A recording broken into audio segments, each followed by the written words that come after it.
informático, doctora en Derecho Constitucional por la Universidad Complutense de Madrid, doctoranda en la Universidad Pontificia de Comillas, y nos va a hablar de esas tecnologías biométricas aplicadas a la ciberseguridad. Muchísimas gracias por estar con nosotros. Ofelia, un fuerte aplauso para ella, por favor. Gracias. Todo tuyo. Muchas gracias, Mónica. Es un placer compartir escenario contigo una vez más. Que sepas que me da mucha tranquilidad verte aquí con nosotros. Y bueno, muchísimas gracias a todos por estar aquí en un día tan sumamente caluroso como el de hoy. Yo que soy de León, aunque llevo aquí 20 años, no consigo aclimatarme.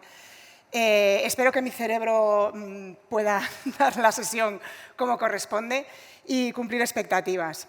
La verdad que cuando me propusieron la participación en este evento me costó encontrar un tema que pudiera encajar, porque normalmente los eventos que organiza el CCN, a quien desde aquí agradezco muchísimo la posibilidad de estar con vosotros, pues son bastante técnicos. Y claro, yo soy la abogada, soy la que trae el rollo legislativo y la que viene a decir no a todo. ¿Esto se puede hacer con tecnología? Pues todos los que me preceden y los que me siguen dicen que es maravilloso, que tenemos unas cosas súper modernas, que España es puntera, que estamos a la vanguardia, y llego yo detrás y digo, no, es que no podemos hacer nada de eso, es que es una locura, es que como lo hagamos la hemos liado.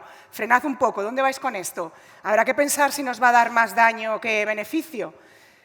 Es difícil, por lo tanto, cuando he pensado en hablar sobre biometría, digo, ¿qué puedo contar? La tecnología que extrae esos patrones, cómo funciona, cómo se almacena, cómo se procesa, cómo hace el match, esa no es mi parte. La parte técnica yo la dejo un poquito de lado ahora mismo. Yo lo que quiero presentaros es el escenario legal reducido. Es decir, no voy a sacar todas las normas que hablan sobre biometría, porque tendría que remontarme a antes del año 2000. Es una locura. Pero sí voy a utilizar unos pilares, unos ejes sobre los que explicar cuál es la situación de la biometría, que es la que era y la que sigue siendo. Nos encontramos con problemas muy similares a día de hoy. Si os digo que los datos biométricos son, en la mayoría de los casos, datos de carácter personal, yo saco aquí el Reglamento de Protección de Datos, RGPD, GDPR, llámenlo como ustedes quieran, pero nos tiene a todos crucificados. Y terminamos. Bueno, con tilde. Terminamos la sesión. Datos de carácter personal, datos de nivel específico, datos de nivel alto. Costó muchísimo que se entendiera que los datos biométricos son unas características especiales, que tienen que tener un tratamiento especial y unos niveles de seguridad, unas garantías específicas y potentes. Antes del Reglamento de Protección de Datos europeo, no eran tratados como tales. De hecho, incluso se llegó a decir por las agencias de protección de datos de las comunidades autónomas, que sabéis que son las que se dedican a las administraciones públicas, en concreto la catalana hace muchísimos años, 14 o 15 o más, dijo que eran datos normales y que un funcionario que ponía la huella dactilar era registrado para entrar en el trabajo, que qué más da eso que una tarjeta. Claro, en ese momento yo decía, ¿cómo que da igual? Yo de una tarjeta con un número de funcionario que entra, de control laboral, me puedo deshacer, pero de la huella dactilar yo no me puedo deshacer. Estoy dependiendo de que la empresa o la administración pública se deshaga de ese dato para yo poder desvincularme de ese momento. Si hablamos de antecedentes penales, ojo, que ya no es un señor o una empresa que tiene todos esos datos, estamos hablando de un Estado que tiene antecedentes penales.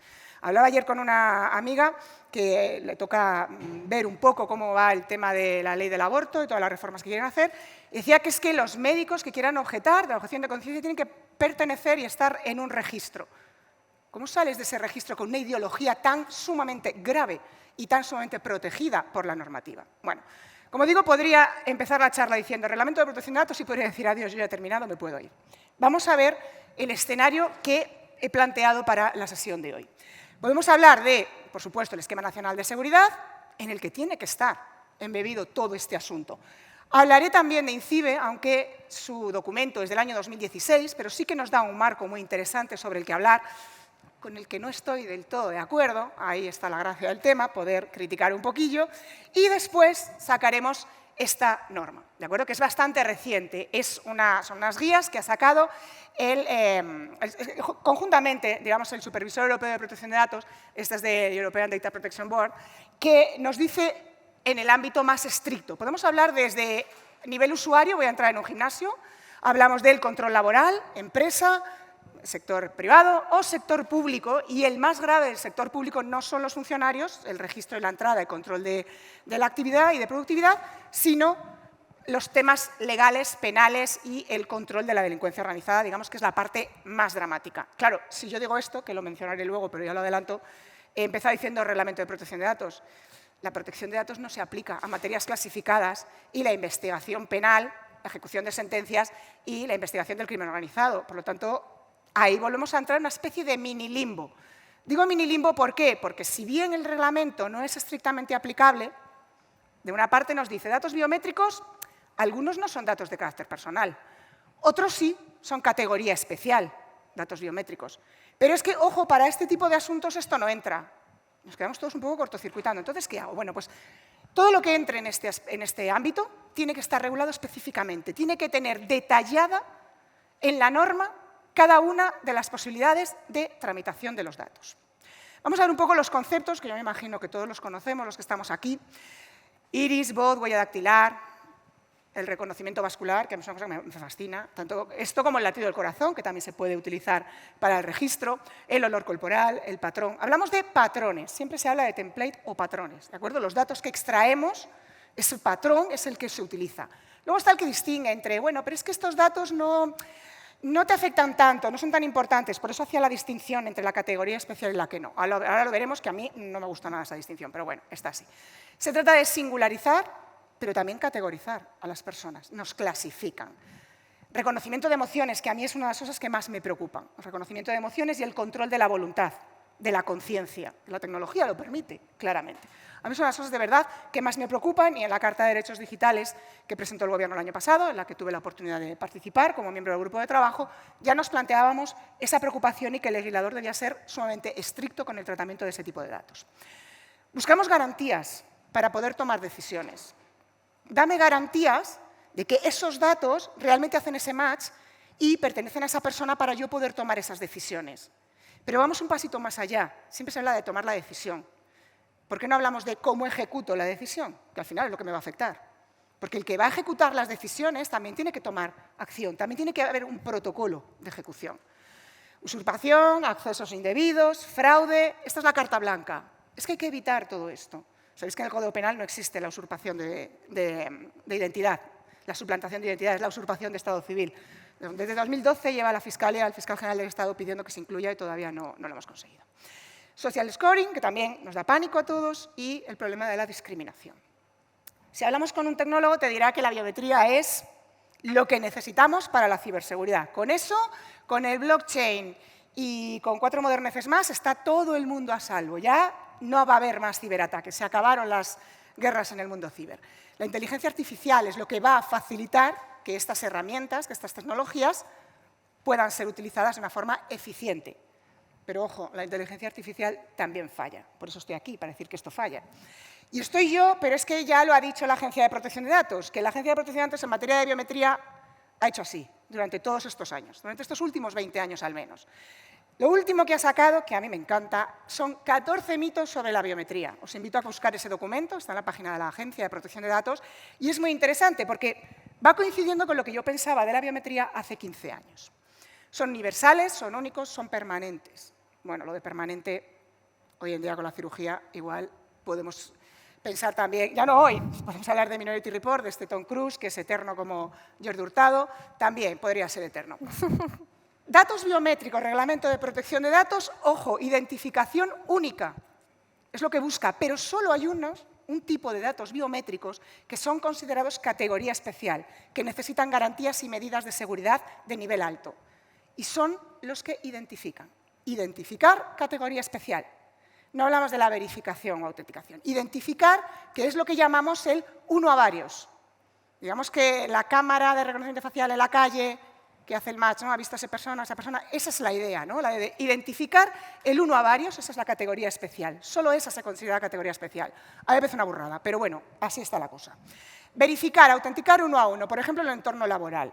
Insisto, de mi huella dactilar, yo no me puedo librar, salvo que me queme. Y aún así, como ya vamos más allá, está el reconocimiento de mis venas, el latido, el no sé qué, el no sé cuántos. Hombre, en determinados puestos de trabajo es comprensible, como lo era el tema de las vacunas.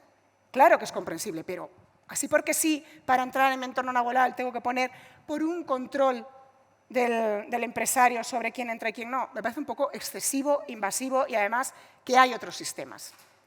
Los orígenes de la biometría, los años 70, muy básico, os digo, la agencia va y viene.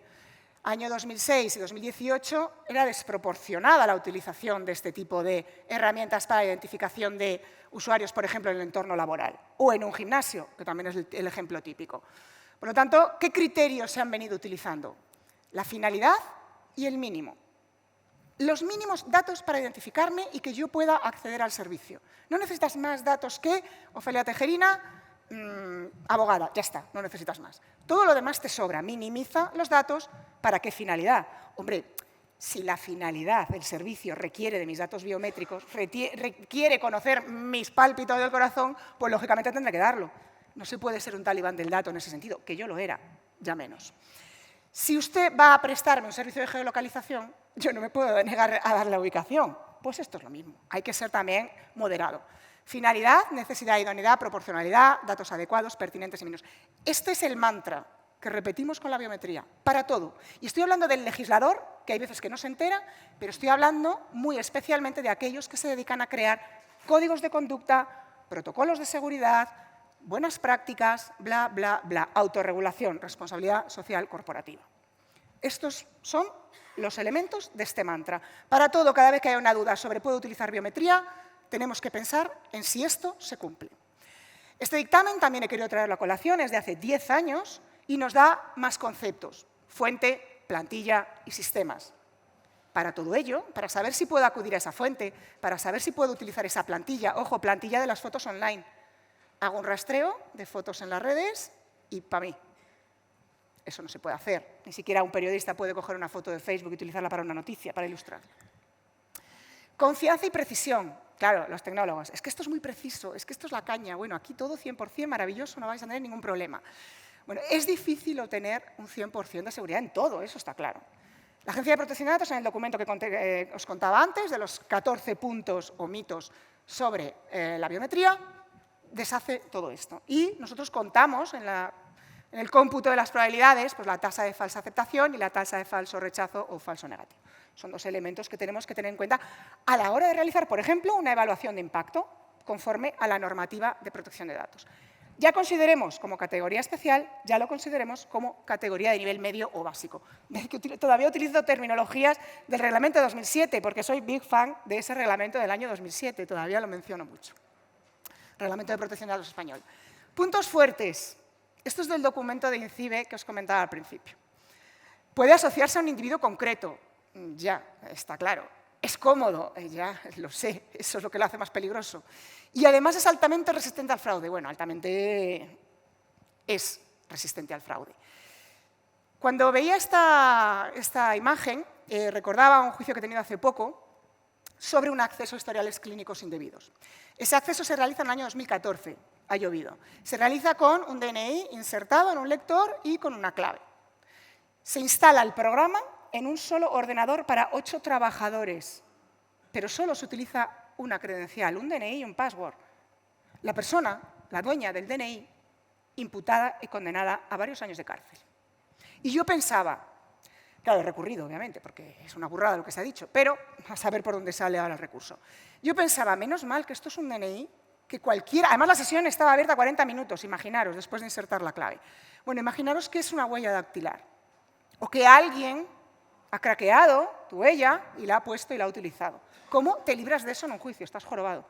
Y sin la formación al usuario, precisa, que en aquel caso ni la había, o sea, me interrogué al responsable del tratamiento que tenía, bueno, el representante que tenía que tener el documento de seguridad, no tenían nada de nada, ni formación, ni documento, ni nada de nada. Una cosa preciosa.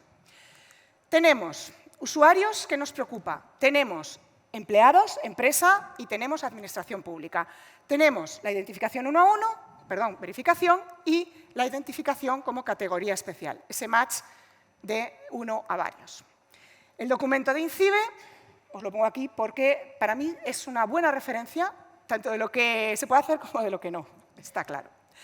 Podéis ver el índice, os lo dejo un poco para que veáis que habla de las tecnologías, comportamiento. Me gusta mucho el reconocimiento de escritor, ¿no? Tanto las pulsaciones del teclado como la propia forma de escribir, incluso la velocidad. Yo sé lo que le digo mucho a mis alumnos, lo de escribir. Cuando se dedican a plagiar sus TFMs, que es una cosa fascinante, les digo que se nota mucho el cambio de un escritor a otro y se nota mucho que esto no lo han hecho ellos porque no tiene nada que ver una página con otra. Por mucho que lo intenten, siempre se les acaba pillando. aparte de que tenemos herramientas para poder reconocerlo, no de biometría, el Turnitin. Ejemplos que nos encontramos en distintos documentos. Utilizo unas directrices del año 2019 del European Data Protection Board y habla de, por ejemplo, el acceso al edificio, una persona que no haya dado previamente su consentimiento. Si yo tengo una cámara para identificar y machear quiénes están entrando, por eso pueden entrar empleados, si paso yo porque voy a ver a un fulanito, ya estoy ahí, ya me están registrando, probablemente ya estén extrayendo ese patrón de mi cara. A mí eso no me parece proporcionado, ni me parece lógico. Un ejemplo que me parece gravísimo. El propietario de una tienda desea personalizar su publicidad en función de las características de sexo y edad del cliente capturado, pero no genera plantillas biométricas. Como no son datos, decíamos en la primera slide, mayoritariamente son datos. Pero, por ejemplo, controlar el movimiento de un ratón para ver si es un humano o un robot, eso no es un dato de carácter personal. Pues claro que no. Por eso el mayoritariamente no lo serán cuando no identifiquen. Más ejemplos. En una guardería se instala un lector de venas. Una persona guarda su imagen en un álbum de fotos Internet. Cuidado, el registrar el sistema biométrico para esa carpeta de fotos tiene que tener un consentimiento explícito. Pero aquí nos dan varios ejemplos donde sí se permitiría esa utilización de datos biométricos. A mí, insisto, me sigue pareciendo peligrosillo. O, lo que decía antes, el laboratorio de una empresa que investiga virus peligrosos. Hombre, aquí sí. No te puedes negar, dice, prevalece sobre el deseo de las personas. Bueno, es que tú vas a entrar aquí, te guste o no, pues si no te gusta, vayas a otro sitio. Pero es que este trabajo exige este tipo de seguridad, de precisión, de confianza, porque hasta ahora tenemos las posibilidades y las herramientas. Pero claro, hay más elementos. Resulta que la justicia en el año 2019 avala, tócate las narices, la huella dactilar en establecimientos privados. Se ha discutido mucho sobre la huella dactilar al entrar a los gimnasios, muchísimo. ¿Pero qué me está usted contando, Audiencia Nacional? ¿Cómo puede usted avalar esto? ¿Pero qué no hace falta, hombre? Es proporcional, idóneo y necesario. Bien, si este gimnasio en concreto hubiera tenido serios problemas de seguridad, estuviera constatado, al igual que cuando nos decían lo de las cámaras de videovigilancia, teníamos que haber demostrado que era necesario por las circunstancias concretas de esa empresa, de ese lugar. Consentimiento explícito. Vale, ok. Pide consentimiento explícito porque yo firmo y me asocio o me voy a otro gimnasio. Vale, de acuerdo. Pero libre, el artículo 9 nos dice que no se puede supeditar el acceso a determinados servicios a esos datos, excepto, como decía antes, que la actividad sea esa. Obviamente, si esa es la actividad principal, tendré que dar el dato. Faltaría más. Problemas, muchos. Pues la foto del usuario legítimo, no utilizar máscaras, la presentación del vídeo, hemos visto que la gente se pinta. Bueno, 1000 fórmulas para poder evadir. Claro, todo esto también evoluciona. Se hablaba mucho ahora en pandemia de la mascarilla, la identificación facial se dificulta, pero ya también reconocen al usuario incluso con la mascarilla. Bueno, se buscan soluciones, en eso están trabajando los tecnólogos. Si nos vamos al documento que citaba de la Agencia de Protección de Datos, veremos que incluso todos los parámetros técnicos que queramos utilizar, el hash, el no sé qué, el no sé cuántos, todo eso también puede ser craqueado y hay que tener cuidado. Gestión de riesgos, mismo documento de INCIBE que traía a colación. Vulnerabilidades de las tecnologías. Saca una tabla, ¿vale? La traigo un poquito como ejemplo, no me quiero detener tampoco demasiado, pero tienen en cuenta, son conscientes de esos riesgos de la utilización de la biometría. Vulnerabilidades comunes, de la huella, del iris, del reconocimiento facial, reconocimiento de voz, escáner de firma. Y yo aquí incluiría como máximo riesgo el comportamiento, la observación comportamental. Hablamos de datos físicos, pero también hay datos psicológicos que se pueden rastrear y eso también puede formar parte de ese compendio que llamamos biometría. Beneficios. Reducción de costes, mejora la imagen corporativa. ¿Hola? ¿En serio me estás diciendo que por ser el más moderno del mundo mundial vas a poner en riesgo a tus visitantes, a tus empleados, a tus clientes? No es razonable. Aumenta la privacidad. ¿Cómo que aumenta la privacidad? Depende cómo se utilice. Claro, a mí me representa este señor del medio, claramente. Yo soy un usuario más. Me encanta, llego al body scanner, yo ya con la tesis que terminé en 2012 decía, el body scanner es lo peor, tiene que haber un reglamento, que nunca llegó ese reglamento del body scanner. No me gusta que tiene que haber una alternativa. Sí, hay la alternativa por razones religiosas. Si tú no quieres pasar ahí por razones religiosas, te pasas por otro lado. Bueno, con las protestas que hubo se consiguió que el que estaba controlando la imagen del body scanner no estuviera a tu lado mientras pasabas. Bueno, no tengo todo conmigo, que no te esté viendo por algún sitio. Hubo mucha pelea, pero claro, luego sale Qué modernos somos. Ponte aquí, que te voy a escanear entero y te voy a hacer un vaquero, el mejor. El vaquero con mayúsculas, que tanto nos cuesta encontrar. Vamos a ver el sector público. ¿Qué tenemos en el sector público con la biometría? Pues riesgos. Porque claro, la empresa se cuida muy mucho que las sanciones son pardas. ¿Pero la administración pública? ¿Dónde va? Contratamos empresas que nos van a prestar el servicio. Nos fiamos de esas empresas que van a prestar el servicio porque son encargados de tratamiento, tienen que cumplir la ley y si no la cumplen, sanción que te crió. Y se la pondrán a la administración, pero luego responsabilidad en cascada. Bueno, venga, vale. Si vamos a subcontratar, igual me fío un poquito, pero ya hemos encontrado problemas. Mantenemos a nuestras comunidades y nuestras familias más seguros. Ay, bueno, muchas gracias. Si no fuera por ustedes... Claro que ha habido problemas, claro que ha habido disgustos. Todavía más nos encontraremos. Esto es del año pasado. El supervisor europeo y el European Data Protection Board se han quejado, ya han dicho prohibid esto en las calles, el reconocimiento facial. Porque la finalidad pretendida, que puede ser por si acaso se acaba el mundo, que esto lo digo yo mucho, que lo dice Rafaela y soy big fan también, voy a poner esto, por si acaso se comete un delito, por si acaso no, es que no sé muy bien qué es lo que va a hacer usted. Minimice, voy a fiarme, pero hasta aquí, si usted no lo necesita, no lo utilice de forma genérica. Ese es el problema, que se utilice de forma general, porque sería el fin del anonimato. Otra cosa que a mí también me gusta, el anonimato en Internet, que todavía hay, que si el DNI, que si el no sé qué, tenemos que ser todos identificables en Internet. Dejadme en paz un poco, hombre. Misión de interés público, administración pública. La misión, el interés público y el interés legítimo, dos conceptos jurídicos bastante baguetes, bastante caja de aquí me cabe todo. Pero es verdad que el legislador tiene que entender que la base jurídica debe ser específica, muy detallada. Toda norma que cercene, limite derechos fundamentales tiene que estar, primero, en una ley orgánica y, segundo, perfectamente detallada, aunque luego haya un reglamento que desarrolle la ejecución. Pero esto tiene que tener un detalle máximo en la norma. No puede quedar nada al libre albedrío. Sabéis que es un principio básico del derecho de la administración pública que solo pueden hacer lo que la ley les permite.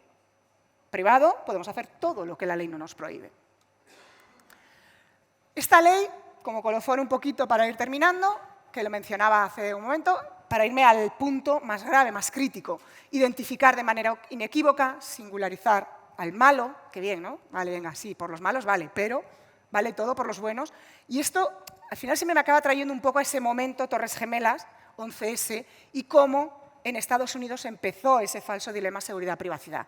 Estamos hablando de 2011, o sea, de 2001, que ahí fue cuando yo empecé la tesis, que me preocupaba muchísimo la utilización de los datos por el Estado y de la tecnología para protegernos. ¿Cómo nos convierten en ciudadanos de cristal, tan transparentes como frágiles? Concepto acuñado por el Tribunal Constitucional alemán en el año 83.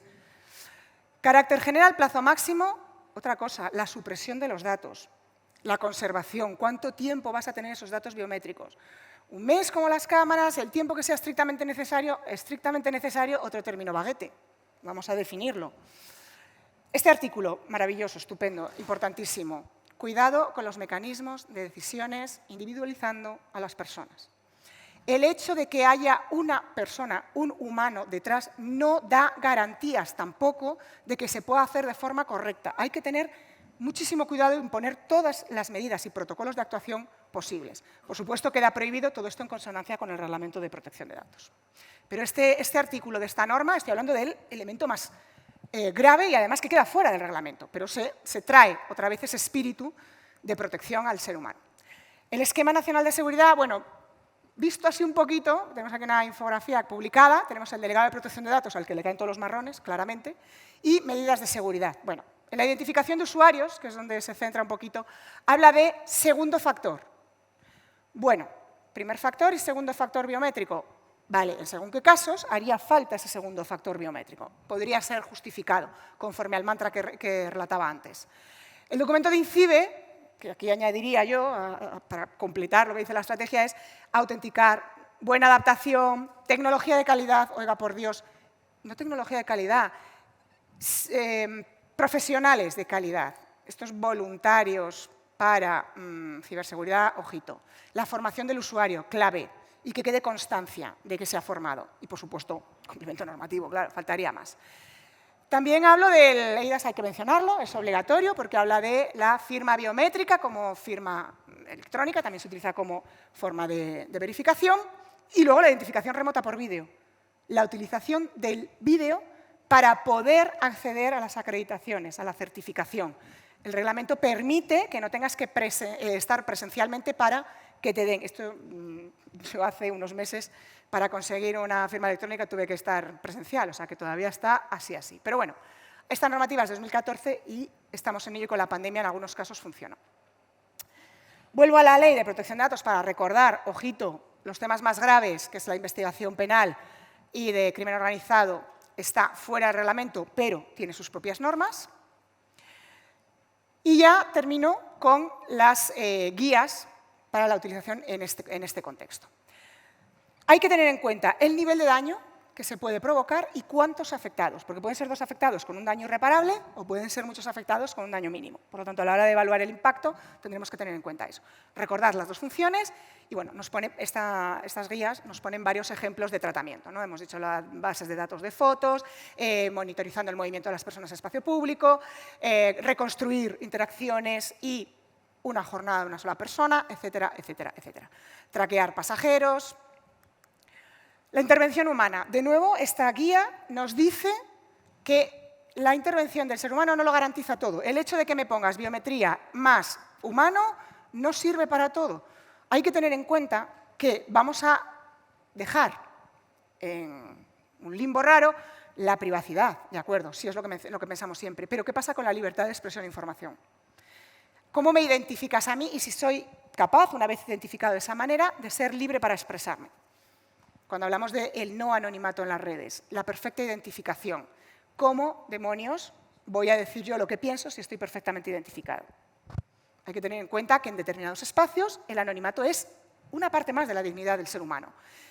Y también la posibilidad de asociarte. Si tenemos ese reconocimiento facial en las calles, para una manifestación, una huelga, si yo voy a quedar registrado como estuve ahí o puedo quedar, que a veces me dicen que no, pero podría. Mis datos, mi elección, por favor. No es suficiente interpretar que yo he puesto, esto es muy de la Pantoja, como yo lo pongo todo en las redes, como yo lo pongo todo en las revistas, todo vale. Estoy abierta en canal para todo el mundo, que sepan lo que quieran de mí, que utilicen mis datos como les dé la gana. No, yo pongo mis datos en las redes con una finalidad. Esto lo comentábamos mucho cuando surgió LinkedIn. Decíamos, ¿por qué se utilizan los datos de los currículums que están en LinkedIn para enviar publicidad? No se puede. Yo determino la finalidad de esa publicación y esa finalidad es claramente el conseguir trabajo. Por lo tanto, tú no puedes utilizarlo para mandarme publicidad.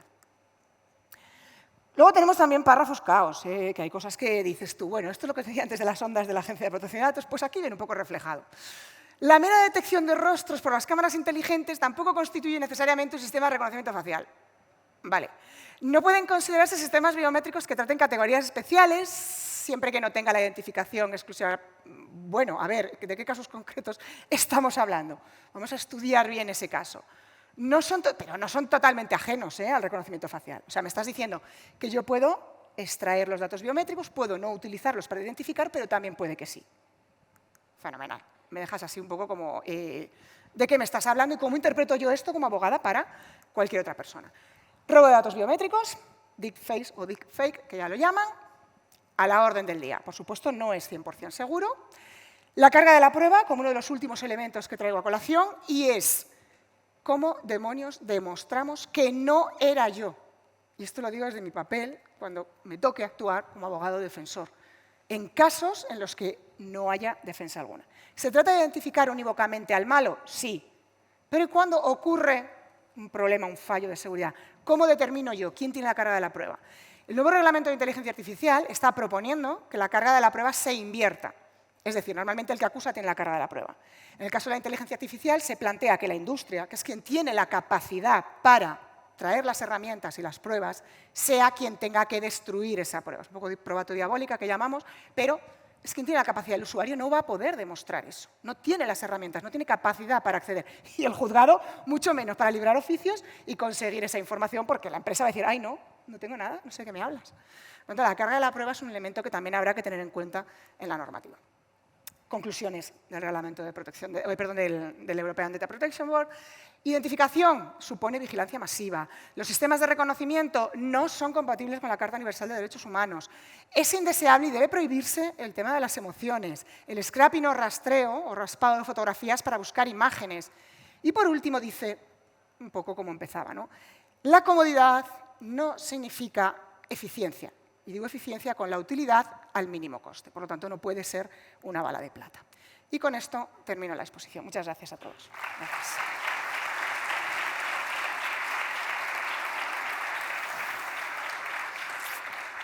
Fantástico, Felia. Pues te traslado algunas preguntas. A ver, algunas más difíciles, otras más fáciles. Tú eso ya lidias con ello. Te preguntan si se puede utilizar datos biométricos a través del móvil para autenticarse ante una administración pública. Poder se puede, claramente. La respuesta siempre es la misma. ¿Se puede? Claro que se puede. ¿Se debe? Pues hombre, la administración pública primero tiene que informar, porque si no, no vamos a ser capaces de entender. Pero la administración pública informa también a través de normas. La legislación es la que establece el interés legítimo. Si la administración obra conforme a ese interés legítimo, entonces se puede hacer perfectamente. Pero tiene que tener las herramientas y las garantías, claro. En este sentido, ¿a qué problemas legales se enfrentan precisamente estos organismos si no protegen bien los datos biométricos, si hay una brecha de seguridad en la que se filtran este tipo de datos? Bueno, si hablamos del Reglamento de Protección de Datos, sanción, y esa sanción queda en nada porque la sanción económicamente por la Administración Pública no se paga. Pero es verdad que la Administración sí puede repercutir esa responsabilidad en el funcionario que la lió. Y ese funcionario sí puede tener una responsabilidad incluso económica con el afectado o los afectados. A ver, que no es fácil, que es mucho corporativismo y que yo muchas veces decía, digo, a mí me da más miedo la Administración que Google, porque Google puede tener responsabilidades, pero la Administración Pública lo que tenemos es exigirle al electorado que cumpla las normas y si no lo hace, pues intentar que desaparezca el organismo corporativo que lo dirige. Ocurre lo mismo si estamos en el caso de un ataque a la cadena de suministro. Ha sido uno de nuestros proveedores que ha sufrido el fallo, el ataque. ¿Qué ocurre? Si hablásemos del entorno privado sería más sencillo. La cascada de responsabilidades, ojo, aquí lo que tenemos que hacer, si yo fuera una parte de esa cadena, un eslabón, yo lo que haría sería protegerme. Y ese escudo siempre son los contratos con los terceros. Y esos contratos, bueno, el más famoso no es el del encargado de tratamiento. Si yo lo tengo bien establecido, bien firmado, he trasladado esa responsabilidad. Y aunque en primera instancia se me pueda denunciar a mí como responsable del tratamiento, yo luego puedo repercutir. Entonces hay que buscar la cadena de responsabilidades y ver el eslabón y quién ha puesto mejor esos compartimentos estancos de responsabilidad, ese escudo. Hacer bien los deberes antes también, ¿no? Sin duda, siempre prevenir. ¿Y cómo ayuda la adecuación del esquema al Esquema Nacional de Seguridad para gestionar estos riesgos, para reducir también estos riesgos que supone la implementación de tecnologías biométricas? Bueno, el esquema realmente lo que puede hacer es determinar aquellos escenarios donde es más útil, con menos riesgo. Es decir, aquí sí puede ser útil ese doble patrón de verificación para X cuestiones. Determinar muy bien dónde se puede utilizar, dónde no, y establecer también los protocolos de utilización.